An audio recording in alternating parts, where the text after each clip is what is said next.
Okay, so I put up this first resume of what I said a few minutes ago, because this was a course I used to give in Cambridge where it would have been at least 2 days and probably 5 days since I gave the last. It would have been 5 days since the last one. So I had to remind the students who have done other interesting things what I had been doing. So just to emphasize that I'm solving the driven cavity problem, and I'm having a velocity, not the normal velocity that everyone foolishly has of a constant velocity on the top, but one which vanishes quadratically at the two ends. So it's a well-behaved problem. I'm ignoring the difficulties with pressure for this lecture and the next one by using a stream function vorticity formulation. Stream function means div u is zero, incompressibility is automatically satisfied. And then the momentum equation, we're taking the angular momentum equation for vorticity. And it's not quite a decoupled problem. There is solving a Poisson problem for the stream function given the vorticity with a boundary condition that the stream function vanishes everywhere on all four sides. The vorticity has to be time-stepped, and we have to choose the vorticity on the boundary so that we get the normal gradient of the stream function correct. So that's a little difficult. And I talked about classifying the partial differential equations, about physics being important, knowing about having the proper boundary conditions or initial conditions. And the thing I'd like to just emphasize is thinking about how you solve a problem numerically actually helps you understand mathematics and helps you understand physics. It's quite useful. How on earth do I convert this into a sensible numerical problem? But it's also nice to know it the other way around. As I say, if you should know your answer within a factor of 2 before you go and find it numerically. Otherwise, if you get 300, and it should have been 1, you would know you're wrong. Right. Okay, so in this first simple, very simple problem solved by very simple methods, we're going to use finite differences and very simple finite differences. So the middle part of the lecture course, part 2, is going to be about much more complicated ways of doing finite difference, but also doing finite elements and doing spectral methods. So we do simple finite differences now. And the problem is that we have a finite computer, and we therefore have to have a finite representation of the unknowns of the stream function and the vorticity. And in finite differences, we have spot data. So at just discrete points on a grid, at discrete time intervals, we have information, spot data. And the normal way of writing this, I'm writing it here for the vorticity, is the vorticity, which is a function of x and y and time. I'm writing a superscript for n for the nth time interval. So time is advancing by discrete amounts of delta t, equispaced time, or no changing of the size of the time step. So after n time steps, we're at a time n times delta t. And then, so that's a superscript, and subscripts I and j, I for x and j for y. And these are discrete points across the grid. And I'm working on a square mesh. You could have y. In this problem, it might be better to have y twice as number of points in y as in x. But I'm taking them equal because we're doing simple things.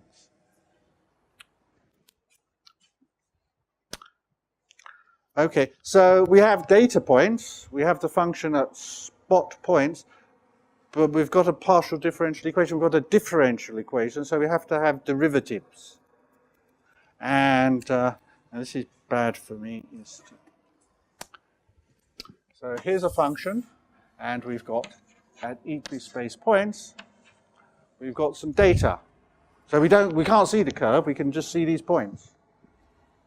And we'd like to know, please, what is the derivative here? But I know its value. So there are 3 approximations. I can find the slope there, I can find the slope there, or I could find the slope way out there. So there are three options of getting, just using the two neighbors. Obviously, knowing the 1 point, I'm not going to get anywhere. The more sophisticated things actually use more neighbors further along. But for the simplest thing, there are those three estimates. So forward differencing uses the next point along. And then there's backward differencing, which uses the point behind. Okay, and the error in working out the derivative is actually proportional to the separation, delta x. We'll find out why in just a minute. So there is an error in finding the derivative.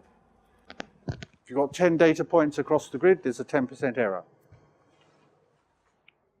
And then better is, in fact, this thing that's further away is to use both the forward point and the backward point. And it's called central differencing, because for the point I, we use I plus 1 and I minus 1. And that has an error of quadratic, delta x squared, second order. So we would like to understand what is happening. You can sort of see it here, that the slope here is much nearer to that one and that one. We've got rid of this curvature somehow. I hope sort of stare at it, think about what is the correct answer, and I'm going to do it sort of out there, which is remarkably parallel to that one. I tried not to do that, but it turned out like that. Right. So the central thing cancels here. Let's see. We'll find out about the errors in just a minute. So the governing equation has second derivatives. How do you get the second derivative? Well, a good idea is to take the first derivative halfway between I and I plus 1. So here we've got the difference, which is the midpoint between I plus 1 and I, and then the midpoint between I and I minus 1. So we've got the midpoint that we're working out. That's, in fact, that derivative there and that derivative there are really good approximations to the derivative there and there. And if we've got the derivative there and there, we can take the difference of those derivatives to get the derivative of the derivative, second derivative. And I hope most of you are familiar with this, but I'm trying to explain what's going on so you understand the next bit. So this is the answer for plugging that, and I assert the error is quadratic. Now, that second derivative is not the first derivative of the first derivative. So analytically, the second derivative is the first derivative of the first derivative. But the first derivative, the first numerical derivative, is not the first derivative, it's an approximation. And the first numerical derivative of the first numerical derivative is not the second numerical derivative. Okay, so the second numerical derivative at a point I is not the first derivative of the first derivative. The first derivative of the first derivative is this expression, using the central differencing approximations. And you see it's I plus 2 rather than I plus 1, I minus 2 rather than I minus 1. If we'd work, so I'm saying if we'd use the second derivative, so if we use the first derivative by central differencing at that point, so we'd have used those 2 points, and if we took the first derivative there, using central differencing there, we've gone out further. Without the delta square, average will be increased if you take on derivative for derivative. Order of the delta x is there, no? Goes on increasing. If delta x is 0, it's all nonsense. And delta x has to be a finite number. So in the limit, okay, so in the limit, everything's the same. There is, what? It turns out there's a delta x squared error here, there's a delta x squared error here. They're both second order accurate, but this one is 4 times delta x squared, and that's delta x squared. So the error, the difference between the analytic answer and the numerical second derivative is delta x squared, but it's a bigger one here. And as delta x goes to 0, you get the right answer. But delta x is not going to go to 0. It's always a finite number, like 0.1, 0.01. Okay, there's also a problem.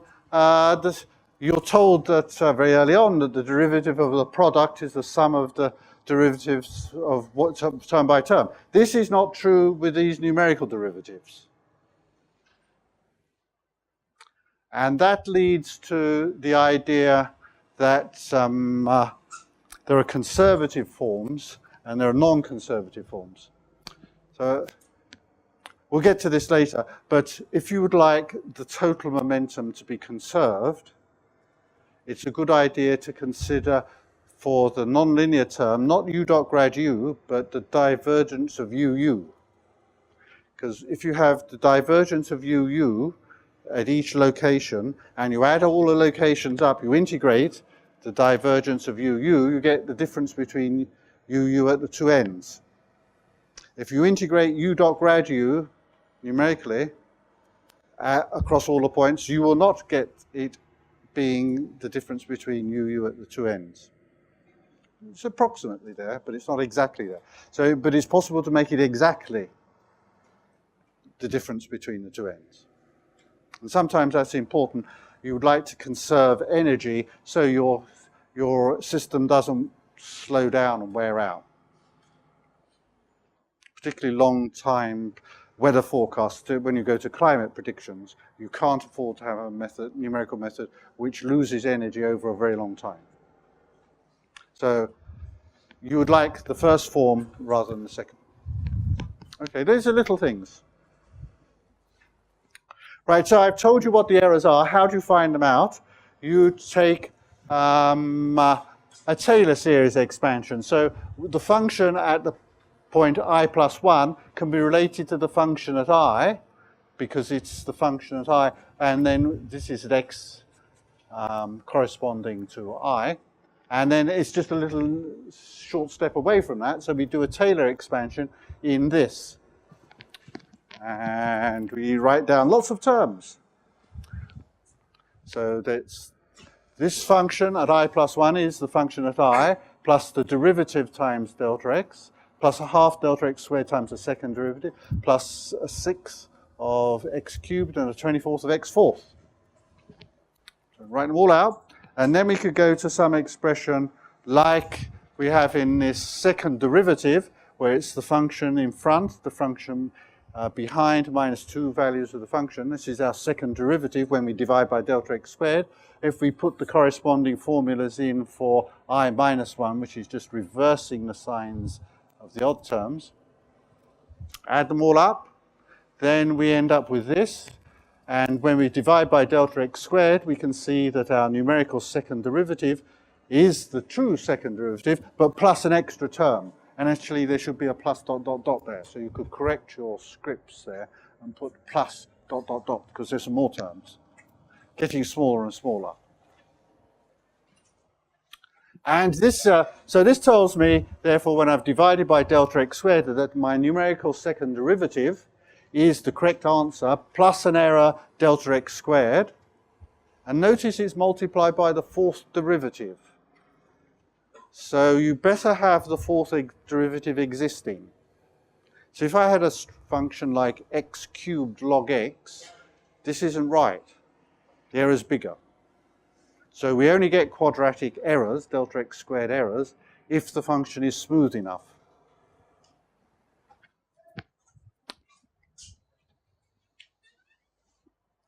Okay, so nearly always we use second order accuracy, central differencing, because it gives us quadratic accuracy. And I'm certainly going to use that for spatial things. So for u dot grad and for del squared, we'll use central differencing. But strangely, I'm going to say for forward time stepping, I'm only going to use a first order accurate system. So for time stepping, I'm going to use the forward derivative, which is only delta t accurate. And I'll explain later why that's very good, and you shouldn't try to do better. Okay, so we're going to have a code which steps forward in time with first order accuracy in delta t, but it's going to have second spatial derivatives which are second order accurate with central differencing. Right, so the first thing is to solve a Poisson problem, and the Poisson problem has got two x derivatives. This is the first group here. So the first index is the x variation. So this is two derivatives in x, and then the j terms are the y terms, and this is two y derivatives of the stream function. So that's 2x derivatives plus 2y derivatives. And it's a very long expression, and you've got i's and j's all over the place, and it's a bad idea to ever write that out again. So what we do is we write it in this compact form called a numerical molecule. So the middle bit corresponds to ij. The one in front means I is one bigger, that's an I plus one. The one behind is an I minus one, and so there's an I minus one, and it has a plus one coefficient. The term on top is a j plus one, with a coefficient one. The term underneath, term down there, is a j minus one. So this is ij, this is I plus one, this is I minus one, this is j minus one, j plus one. And all of the coefficients 1, 1, 1, 1 are 1, 1, 1, 1. And the coefficient in the middle is minus 4. That's minus 2 plus minus 2. Okay, so we write things like that, and that's a neat way, and you don't have I plus 1. And there's so many subscripts along the top. There's half the amount of writing by writing this. Sorry, this? Second order. Let's have second derivative you are talking about. Yes, sir. Where there will be second derivative, you'll have to go for central difference.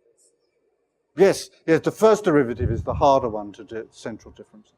Well, but no, not always. So if you want to know the second derivative on the boundary, you don't have a point outside the boundary, and you've got to come up with something else.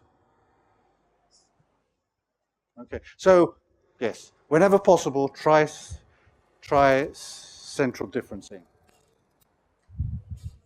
Okay, so what I will soon have to do a second derivative not on the bound, next to the boundary, where I've got to come up with a new idea. Okay, and then in the second part of this lecture course, in part 2, we'll do finite differences, and we'll talk about higher order accuracies, higher order derivatives, one-sided derivatives, upstream derivatives, conservative systems. Goes on and on and on. But this is supposed to be simple.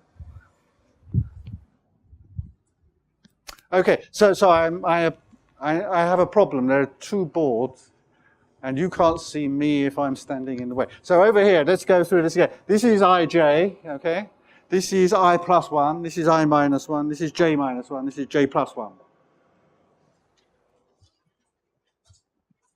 Right, so at the interior, you solve a partial differential equation at the interior points. You don't solve it on the boundary.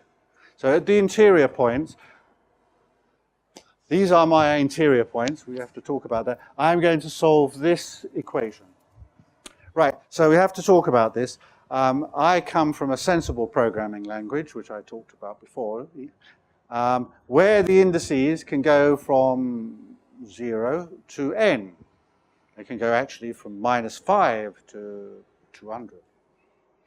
Unfortunately, many programming languages go from 1 and can't get down to 0.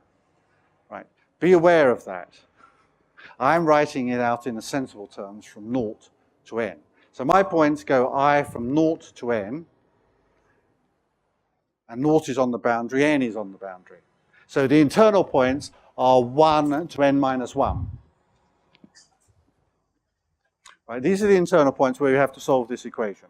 And then we have boundary conditions, which is where I is 0 or n, and when j is 0 or n. And all the way along the boundary is when I is 0, j goes from 0 to n.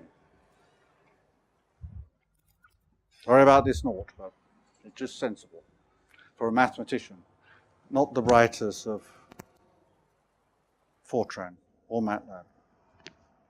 Is Fortran 90 up to negative indices? No. Okay. It will get there one day. Okay.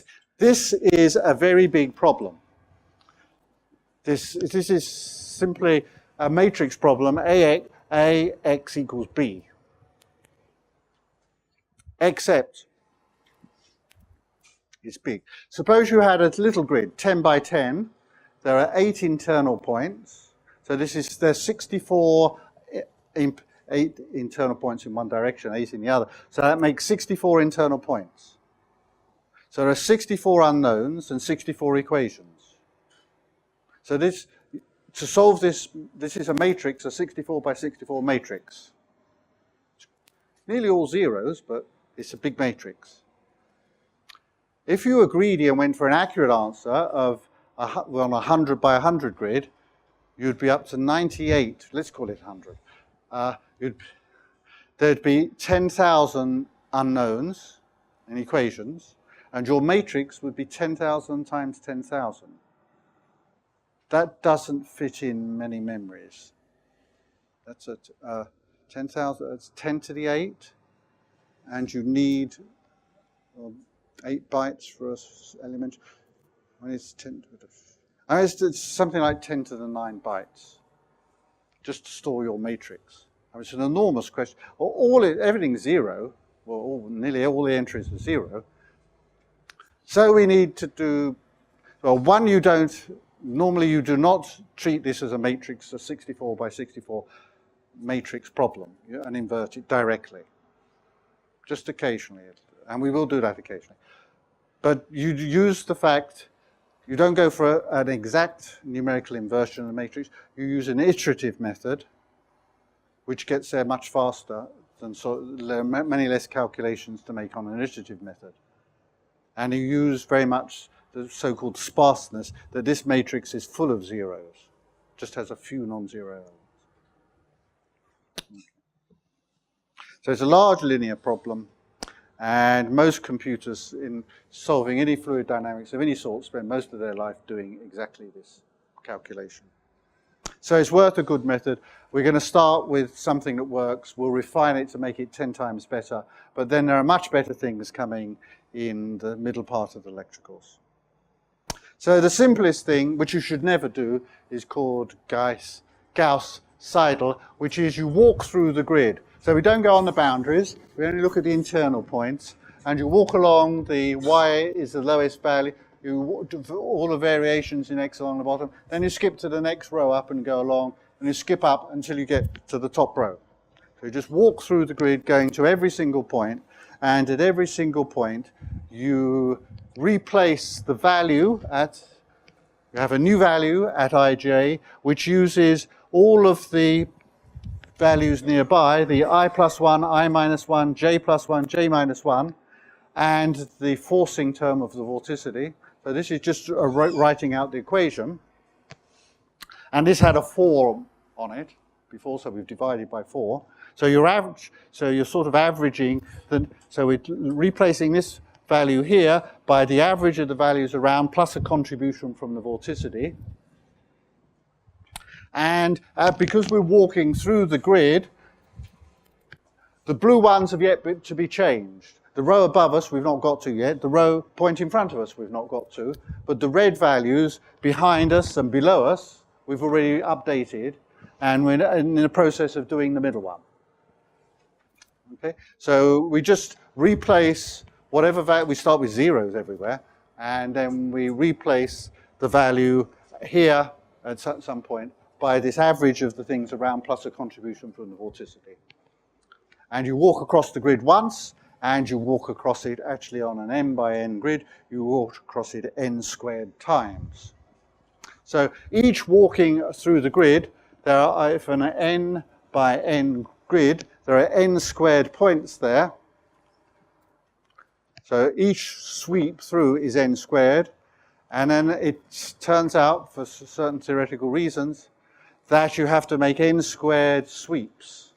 So this will cost you n to the fourth operations. So if we backtrack to when we had, just thinking of it as a matrix problem, when we had an n by n grid, that's n squared points, so we have then an n squared by n squared matrix. The number of calculations to invert an n squared by n squared matrix is n to the sixth. So direct inversion is n to the sixth. This iterative sweeping through will converge to the answer in n to the fourth operations. Okay? That's why we do that iterative method. It's not because we want to, it's just quicker. And by 2 orders of magnitude quicker. Okay, but you can even get 1 order of magnitude better by inserting 1 line of code extra. So you can insert, instead of using the expression that I've just had written down, if you say, I'm not going to go all the way there, I'll go R there, a percentage R there, and I'll keep the remainder 1 minus R of the old value. Okay, so think of R being a half, so which is actually a bad choice. Think of R as half. You take half of that new idea, that new iteration that we had just down here. We take that expression, we take half of it, and we'll keep the balancing half of the old value. Or we might take a quarter of this and 3/4 of the old value. So this is, having written down that long expression, you actually then write that one. You do have to store old of that 1 point. And the gain is, this is, it depends a little on what that parameter is. If R equals 1, then we don't have the old value, and we have exactly that expression, the Gauss-Seidel. R is less than 1 is called under relaxation, which is would be slower. And R bigger than 2, the system blows up.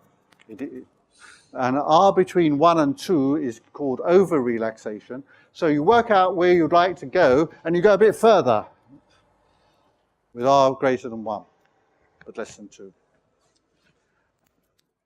And the optimal value, the best value for our problem, turns out to be R is very close to 2 when n is large. So you can analytically work out this is optimal. The big disadvantage of this successive over-relaxation SOR is you have to find out what the optimal value is. And for simple problems, we know what it is. And we have there is a more complicated expression, which is true for all n. But this is for large n, is simple. Well, if we don't have, but for changing the boundary conditions, you change this optimal value. It is well worth doing an experiment and trying various values and finding out what the best one is. It doesn't cost you. It will cost you half an hour's work. But that half an hour's work could reduce by a factor of 10 your calculations, which is taking all day, down to an hour. Quarter of an hour. If you can change a day's calculation to a quarter of an hour by an hour's investment, it's worth doing it. Okay, so it turns out with the optimal value, you need not n squared, but n operations, and there's a small numerical factor. It depends on how accurate you want. For 4-figure accuracy on this problem, it's exactly 2n. Iteration. So we're down to a cost of n cubed operations. This is a big improvement from n to the 6. I know what's coming now. You know, because you've got this. Right, so you've written some code. We'll see why it's optimal in a minute. You've written some code. Every computer code you write has got bugs in. Assume it's got a bug in. Don't assume it's right. So what you do to go fishing for where the bug is, you try some tests. And think as many tests as you can. So the first one is, suppose the vorticity was 0 everywhere. We're solving del squared psi equals 0 with psi equals 0 all the way around. The answer is well known to be 0. Is your computer capable of getting you that? So that would be a good one. If it doesn't, you've got a mistake. Actually, the sort of thing that goes wrong is you don't count this index that is going from 0 up to n, or from 1 up to n minus 1, you make a mistake. And it doesn't go in, you perhaps go to n plus 1, which is outside the range you're supposed to go to. So most compilers, if you're doing, I don't think MATLAB does this. I don't know how MATLAB handles bad behavior. But Fortran, there's an option in the compile stage where you can say, check the range. And it will tell you you're trying to access the variable outside the range you said you wanted to work in. So there's range checking options. Another thing you can do is to compile the same code on 2 different computer platforms, because the compilers are different and they object to bad behavior differently. So if you get different answers from on different platforms, you can probably suspect there's an error somewhere because they're not agreeing with one another. So that's what it says here. One thing that people often do is they forget to make all the variables 0 initially, or put them to some value initially. And some compilers object if you try and access a variable which you've not given a value to before. So not initialized is a way of going wrong. Okay, so having passed the first test, the obvious thing to do, and the thing I'd like you to write a code to do, is actually to try it where I know the answer analytically. So it turns out if the vorticity is 2 times pi squared times sine x sine y, the stream function is sine x sine y. So we agreed that 2x derivatives of that psi is pi squared, plus 2y derivatives is pi squared, so it's 2 pi squared. There's a minus sign, but there's a minus sign in the equation. Okay, so is that what? So you've got this answer. It's a good idea to graphically look at your answer, to plot the graph. Is it the right size? So one thing can happen is you forgot to divide by delta x. There was in that calculation of the stream function, there was a delta x squared times omega. Suppose you didn't put the delta x squared there, then your answer is going to be 1 upon delta x squared too big. So here we know that it should go to 1. So if you look at this graph, it's sort of 0 all the way around the boundary, that's good. And it gets to sort of about 1. So this is good, it's the right sort of magnitude. And if I was to change delta x, I think there's 20 points there. If you were to change it to 10, would it stay around the same value? Or does the answer increase like delta x squared, which is a bad thing? Okay, so test your code for sensible behavior like that. And then we don't know how many iterations we're supposed to make. So you pick a value, like in the middle. And by the way, make sure you get exactly the middle, because your grid might not have a middle. It might be half a grid block away. And watch what the value at the middle is. It should go to 1 eventually. So here we have the red curve at the bottom is the Gauss. These different graphs are for different values of the relaxation parameter r. If r is equal to 1, that's the Gauss-Seidel method. And it's needing, what does it say over here? I don't know. It needs something like 500 iterations to converge to 4-figure accuracy. You can see with the optimal value, which is the purple, is 1.75, it goes up to the right value 1 in essentially 20 or 30 iterations. Fantastic speed. If you have the relaxation parameter a little low, like 1.7, then it's just a bit slower to get. It's doing quite well at 1.7, but 1.75 is better. If you have the relaxation parameter too big, like 1.8, then it overshoots and comes back down and takes a bit longer to get to the equilibrium. So that one extra line of code has made an enormous reduction in the number of iterations you have to make. So I strongly recommend that level of sophistication. There are much better things to do, but they're much more complicated. Right. Well, so it's telling us here the answers. Right. The third thing to do is the next thing to do is we believe this code is second order accurate, delta x squared errors. Well, is that true? So in this case, where we've got the analytic answer, we can compare the numerical one with the theoretical one and see how the error varies when I change delta x. And if you make an indexing error, the error is going to almost certainly be delta x rather than delta x squared. This is a test that you really have coded it right. And so I'm finding the maximum deviation between the theory and the numerical answer over the whole grid. And plotting that. And the points are, you can't quite see them. There's one here, which is the 10 by 10 grid. Then it's 14 by 14. Then it's 20 by 20. It's 28 by 28, 40 by 40, and 56 by 56. So those numbers, I chose 14 as being an approximation to the square root of 2. Because I know that if it's a quadratic variation, I should reduce the error by half by increasing the number of points by 1.4. So they've gone from 10 by 10, 14 by 14, 20 by 20, 28 by 28, 40 by 40, and 56 by 56 by 56. It's not working right. It's a small error, and there are other things that can come if you've got too many calculations to make. Okay, so in this thing, the error turns out to be strict. The straight line on this is the straight line of 0.85 times delta x squared. So I hope you try to work at an accuracy of 1%. 1% is the thickness of a line on a graph. So there's not much point in being more accurate than that. So there I can get that with a 10 by 10 grid.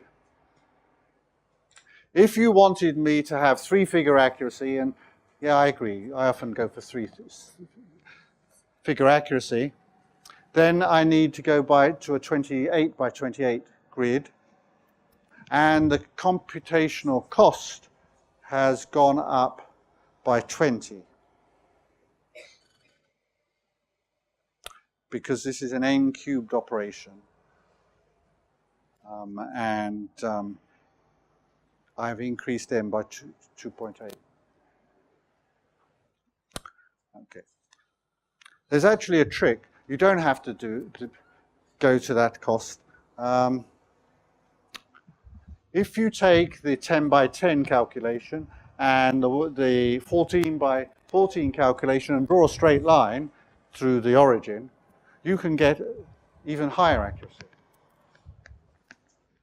So extrapolation of course data is much cheaper. So if you've got a fairly good answer on some grid, most research students go away with a finer grid. Big error. Much better to go to a coarser grid and then extrapolate your starting grid and your coarser one down to 0. As long as you know the error is going like delta x squared, you can extrapolate down. And it costs you less. Okay. There are two extremes of quality of the code you write. There are two. One is to have one-off code. The other is production code. So one-off code, unfortunately, we all live foolishly in between. We don't do one-off code, and we don't do production code. And we make a mess for ourselves as a result. So you be aware, one-off code, you write today, you use it today, and you never use it again. It is truly one-off code. And the rules are you write it simply, straightforwardly, no tricks, clear so you can see it today, and it's done. And you throw it away. The production code, research students have to write carefully. And I'll explain why. Where think about the problem that you're doing the calculations today, and in 3 years' time you come to write up your PhD, and you need to do a slightly different case. You're going to run the code when you've forgotten all about it. Okay, and if you're running code or give it to someone else, even more disastrously, you never knew what you were trying to do. So production code has lots of constraints on it. Most lines, or little groups of 3 or 4 lines of code, have got to have a comment. You've got to say, what are you putting into this little bit of the calculation, and what are you getting out? And if you're a nice person, you might add, and in the future I might try a second order method here, or something like that. If you've had a good idea, why don't you put it in the comment about how you'll make the code better in the future? So comments that explain what's going on. It's nice for the code if it stops to what we say, as we say, fail gracefully, not just crash. So it's nice to say, aha, you've just asked me to take the square root of a negative number. The other variables that you gave me that went into this calculation are the following. Print out all the values, and then put a sort of stops command, get something out at the point that it was failing. The difficulty, well, one thing people do wrongly is you call lots of subroutines that do all the work for you, and these subroutines come back with a flag saying things are happy or they're unhappy. Most people ignore the flag. This could be bad. If your program crashes because a subroutine is called a subroutine is called a subroutine, and it's deep in these embedded subroutines, an error went by that you ignored. How are you going to work out where it happens unless you actually process the flags that you get back telling you what your errors are? So this is production code. One-off code, doesn't matter if it crashes, you'll do something else. But production code, you have to make it fail gracefully. And if it's going to stop, tell the reader what went into this and what you're being asked to do that you don't like to do in the code. Okay, you should write it in a bulletproof you should write little subroutines and make it an assembly of little subroutines. Each subroutine is carefully tested on its own, so you know all about it, and then you forget about it. And it's very important that it's bulletproof, that little subroutine is fed information, and it feeds information out, and it doesn't interfere with any other variables. It has internal variables to do the work. It doesn't use global variables to do any work because it will change its value and you won't realize that. It was okay when you wrote it first, but when you modify the program in changing someone's global variable unexpectedly inside a routine will upset you. And also, the production codes, you want to make them fast and efficient, and you can do things to speed them up which make them unreadable. So, for example, in this little calculation we've done, there's an expression r minus 1. Why are you making that every step of the iteration? Why don't you calculate r minus 1 and store it and only use the store variable? Equally, we had to use delta x squared times the vorticity. So why don't you store as h squared, delta x squared, the vorticity, that value. So I don't have to do h squared multiplies. I don't have to multiply h by h, that's every time. I multiply even h by h every time I sweep through an iteration. So I can have these 3 variables stored, and I don't have to, and I've turned, I've forgotten what it's not, I think I've changed about 8 variables to just, there's 1 multiply, and then there's 1 multiply here. So I'm just down to 2 multiplies from many more. But the codes become unreadable. So in production code, you can make your code unreadable to make it efficient, but you've tested it and tested it. So and then it's packaged and never tampered with. Okay. You should use actually packages like naglib and laypack. particularly for matrix calculations. If you want to find out what x dot y is for two vectors, if you want to find out what A times B of two matrices, please use a package to do it in production code, not in one-off code. In production code, use these packages because these packages know about your CPU chip, and they will know about fetching data out of slow memory onto the data chip.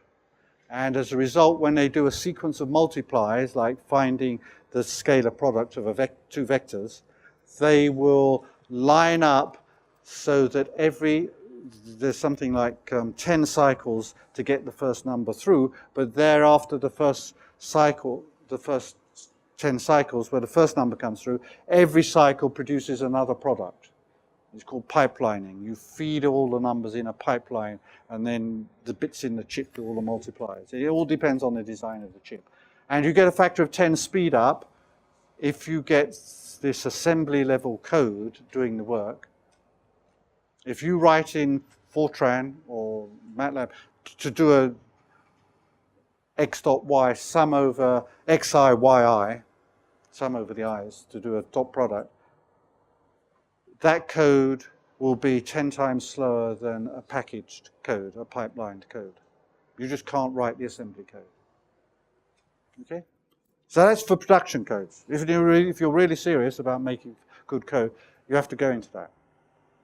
Okay. Okay, finally, so I'm this dinosaur that doesn't do lots of things like MATLAB. So I produced lots of answers, and I have to look at them graphically.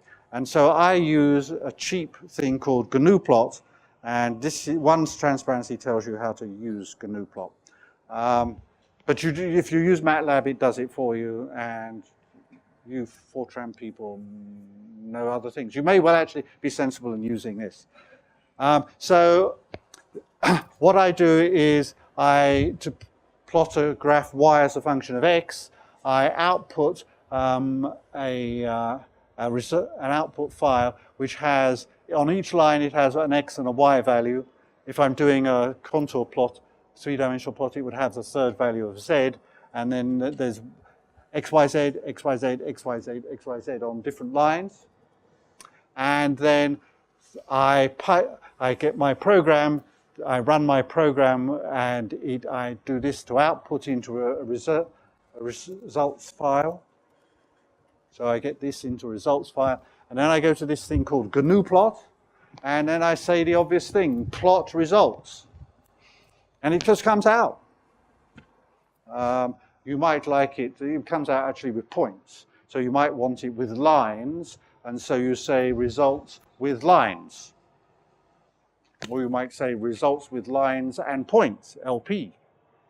There's lots of things. And it works out the scaling you want. You can change it into log scales if you like log scales. And you can plot several things simultaneously. And if you want help, you just say help plot. Lots of things like that. And you can get out of it by saying quit. It's beautiful, very simple. And I do it. So, but you don't have to. MATLAB will do it, jobs for you. Oh, it says end quit, right, very good. That's it. Okay, so I've got down to solving a Poisson problem. So I'd like you to produce a program to solve. So I wouldn't mind seeing that. Can you produce a picture like that? Can you produce this? As you change the values of R, the number of iterations, how does the result in the middle go somewhere? Can you produce that graph? And can you produce this graph, which shows that the error, the difference between the theoretical answer and the numerical answer, is quadratic in the step size. That's the first sort of exercise. And this room's not available this afternoon, is it? Right. So you can get on it yourself, and in fact there will be a lecture which will sort of lecture. You're going to talk. Yes. So the Wednesday, the second. Yeah. Right. So the Wednesday, 11:30. There'll be some information going onto the screens here, but you might have done this problem by then, because there's more problems that will be talked about as well. So the idea is that under MATLAB this week, you might do all of the graphs that I produce in these first 4 lectures. Are you capable of doing that? Then you'll be able to solve a fluid dynamics problem. And moreover, you'll understand these issues like accuracy and number of iterations, speeding it up seriously. Okay, any questions? In Cambridge, we have a seminar, a grand seminar on Friday afternoons. It's quite bad. You have to stay to work late on Friday afternoons for the best seminar of the week. And I noticed that students don't say anything. So I introduced a new tradition that the first question after a seminar has to be asked by a student. If there's no question from the students, we just go home. The faculty are not allowed to ask until the 3rd round. Postdocs can come in the 2nd round. So you've got to say things. Right now, I haven't told you that. Would you like to ask me a question? So you're all sitting in front of computer screens, and the mice are running around, and I believe there are keyboards underneath, and I have no idea how to activate any of it. So we have a system so tomorrow morning I have to give the information how to log in. Okay, well, this afternoon's a restful day. These 2 lectures have been rather slow-paced. We will get tougher later. Go. Yes, please. Okay, basically, sine Newton sine theory. So how you calculate this sine theory? The theory? Yes. I do. Analytically first. Yeah, I chose. So actually, I started with psi, which is sine x sine y, well, sine pi x sine pi y, and I worked out what del squared was, which is 2 pi squared times exactly that, and I solved that problem. So I knew the analytic answer. When we get to the driven cavity proper, we don't know the answer. So then, that's a very good point. So this test problem has been a test problem where we chose it so we knew the answer. The driven cavity problem, we don't know the answer, it's a nonlinear problem. What you can do is you can plot, and we will. You can plot the answer, like the force, as a function of delta x. And does it look quadratic? So if I plot the force, which isn't going to 0, it's going to some number like 4, our function of delta x squared, is it a linear function? Then I've shown that the errors are quadratic. So in nonlinear problems, you don't know the answer, but you can plot the answer as a function of the resolution.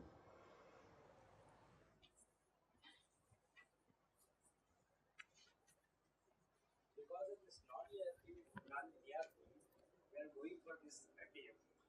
Because it is very difficult to solve anything those non-linear because of non-linearity is very Yes, we've been solving it numerically because it's nonlinear. So basically, we have been involved in solving these kind of problems like pipe flow, the fluid flow in a pipe, having certain boundary conditions. We get the velocity profiles and plot those things. So in a similar fashion, can I do that? Well, the pipe flow, it is virtually a linear problem because it's unidirectional, so the nonlinear term's not there, unless it's a nonlinear fluid, non-Newtonian fluid. But you always have available not plot, here I'm looking at the error because I know the answer. When you don't know the answer, you can plot just the function as a function of the resolution. And I shall do that for the force, because that's the thing I'm interested in.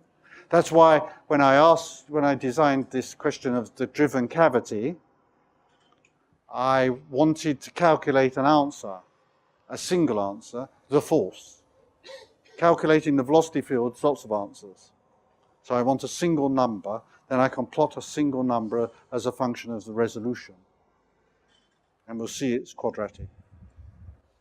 We'll see it's linear when I make a mistake. And a second point, and the question is the center difference what we are taking. It is in case of the time derivative. The question is still unsolved. I asked before. So you cannot take the center derivative in case of the time because you don't know what happened before the process starts. Right. So there are some time-stepping methods, which are actually multi-time steps. So we actually not only use, we're at this time, we want to go to one further time, and we can use information at the previous and the one before that and the one before that. But then you're stuck with how do you get started? Once you get going, you're all right.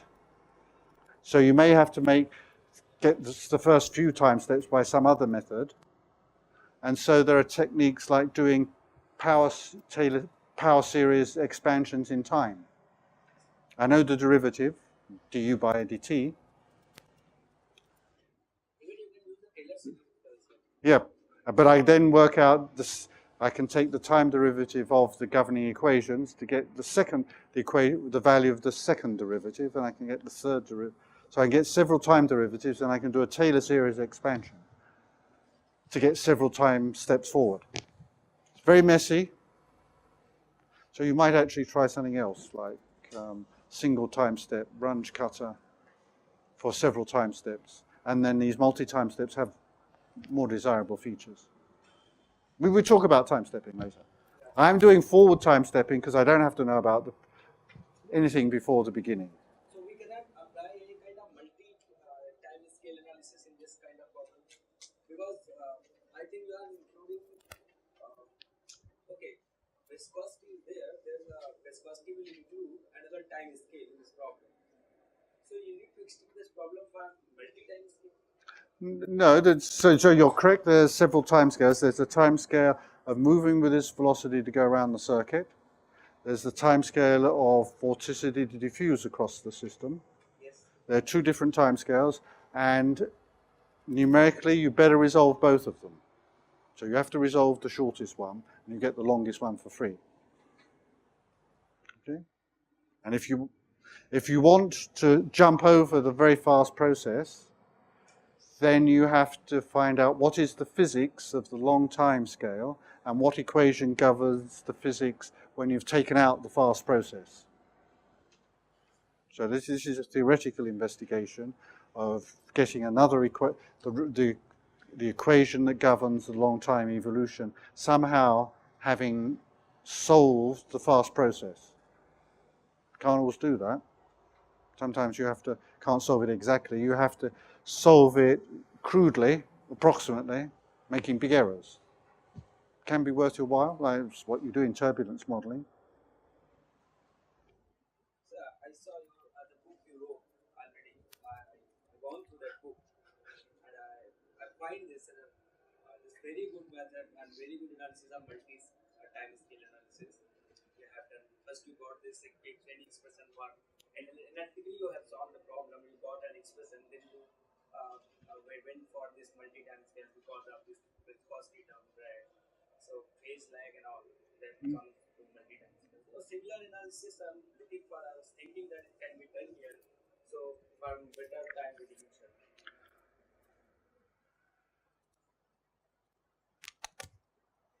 Okay, not quite.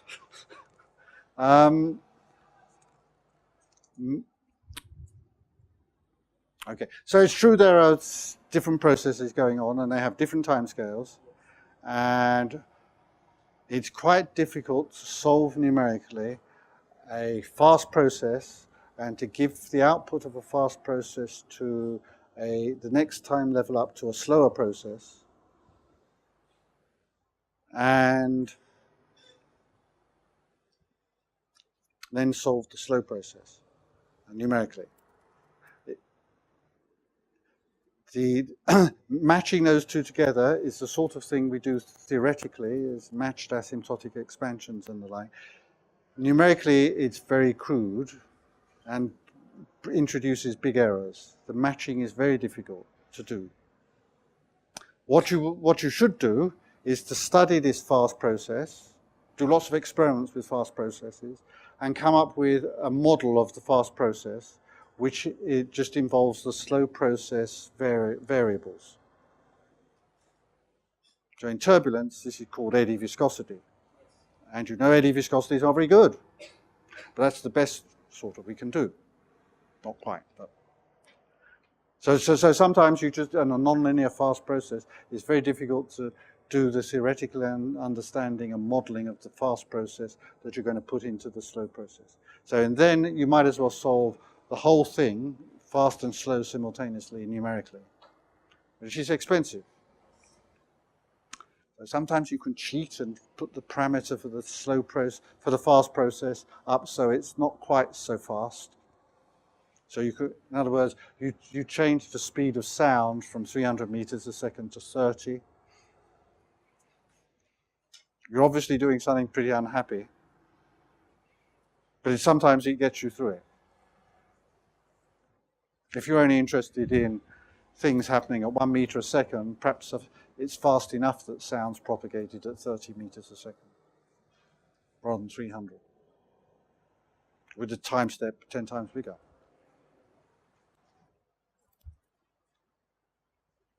This today is about simple. First of all, they're about simple things done simply. Okay? You're asking me to philosophize about much more. Okay?